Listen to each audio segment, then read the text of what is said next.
Hi all welcome to football arena. ഈ transfer ജാലകത്തിൽ ഏറ്റവും കൂടുതൽ ചർച്ച ചെയ്യപ്പെട്ട പേരുകളിൽ ഒന്നാണ് ക്രിസ്ത്യൻ റൊമേറോ. നമുക്കറിയാം, ഈ അർജന്റീൻ സെന്റർ ബാക്ക് ടോട്ടൻഹാമിന് വേണ്ടിയാണ് കളിക്കുന്നത്. അത്ലറ്റിക്കോ മാഡ്രിഡിലേക്ക് അദ്ദേഹം പോവുകയാണ് എന്നുള്ളത് ഏറെക്കുറെ ഉറപ്പായി കഴിഞ്ഞ ഒരു കാര്യമായിരുന്നു. പക്ഷെ അതിലിപ്പോൾ മാറ്റങ്ങൾ സംഭവിക്കുകയാണ്. അതായത് നിലവിൽ അത്ലറ്റിക്കോ മാഡ്രിഡും അതുപോലെ തന്നെ ടോട്ടൻഹാമും തമ്മിൽ ചർച്ചകൾ ഒന്നും നടക്കുന്നില്ല എന്ന കാര്യം പ്രമുഖ ജേർണലിസ്റ്റായ ഫാബ്രിസിയോ റൊമാനോ പറഞ്ഞിട്ടുണ്ട്. സ്പർസ് പ്രതീക്ഷിക്കുന്നത് ഈ താരം തങ്ങളുടെ ക്ലബിൽ തന്നെ തുടരും എന്നാണ്.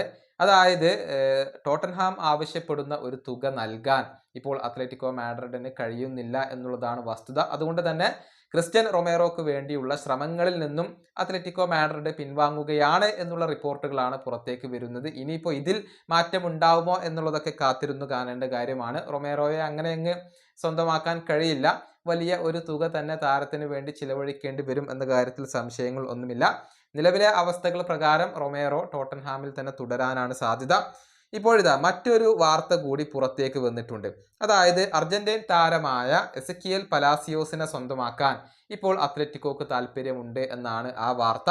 അതായത് പലാസിയോസ് നിലവിൽ ലെവർക്യൂസന് വേണ്ടിയാണ്, ബയർ ലെവർക്യൂസന് വേണ്ടിയാണ് കളിച്ചുകൊണ്ടിരിക്കുന്നത്. അദ്ദേഹത്തിന് അത്ലറ്റിക്കോയിലേക്ക് വരാൻ താല്പര്യമുണ്ട്. മാത്രമല്ല ഡിയഗോ സിമിയോണിക്ക് താല്പര്യമുള്ള താരമാണ് പലാസിയോസ്.